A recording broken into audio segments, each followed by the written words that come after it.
No mind, the next stage. When you practice silencing your mind, at some point you attain no mind. It is when you literally think of nothing. No thoughts of any kind. The Zen people call this Satori, but that's far too clever for me, so I'll just stick with no mind. This does not mean you are asleep. No, you are just fully present, fully alert and fully aware. You will probably have experienced glimpses of this throughout your life, and they have passed probably without much notice. However, the technique of silencing the mind's chatter, together with some other techniques which I'm about to show you, will create the byproduct of no mind in the same way as continued practice of the martial arts creates the byproduct of qi. This no mind isn't something you have to be superhuman to get either. All it is you switching off your thinking. I have taught both my children to do this, so you can learn it too. Admittedly, they didn't have as much insane chatter going on as we adults, but there still was junk in their minds.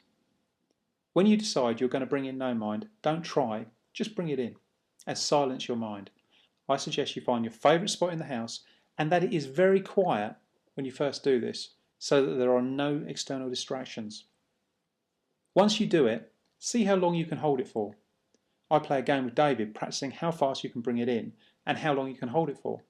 It takes him a few seconds to silence his mind before bringing it in, and he can usually hold it for about a minute, which is of course fine. In fact, the power of this is so great that once you can control it and bring it in on demand anywhere, you only need to hold it for a few moments to completely regain control and effectively restart your hard drive. I practice bringing in no mind in all sorts of conditions, on the train, in the car, in the shops, in a bar, while playing music, while playing heavy metal music even. I kept practicing, and in the end there was no place that I could not still my mind in an instant. Now I haven't kept this up to that level, as I just don't need that level, but I trained hard enough that I could actually do it. No mind will just happen when you are ready. Don't struggle with it, and don't force it. Just allow it to happen when you feel you would like to be able to.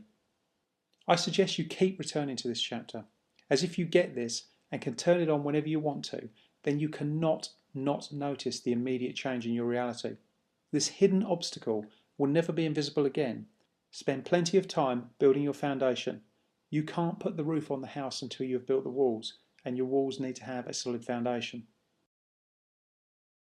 Side note, I have mentioned repetition already, but repetition is a master skill.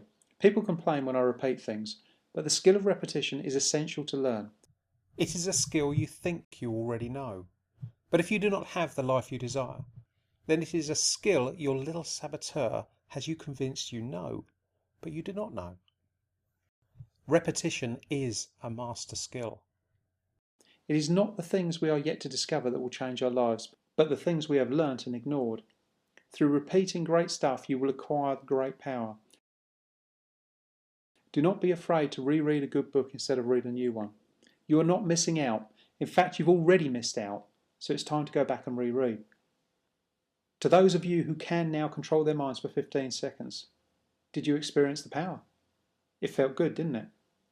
Well, the next part will enhance that feeling a lot. Next, you are going to create an impenetrable force shield.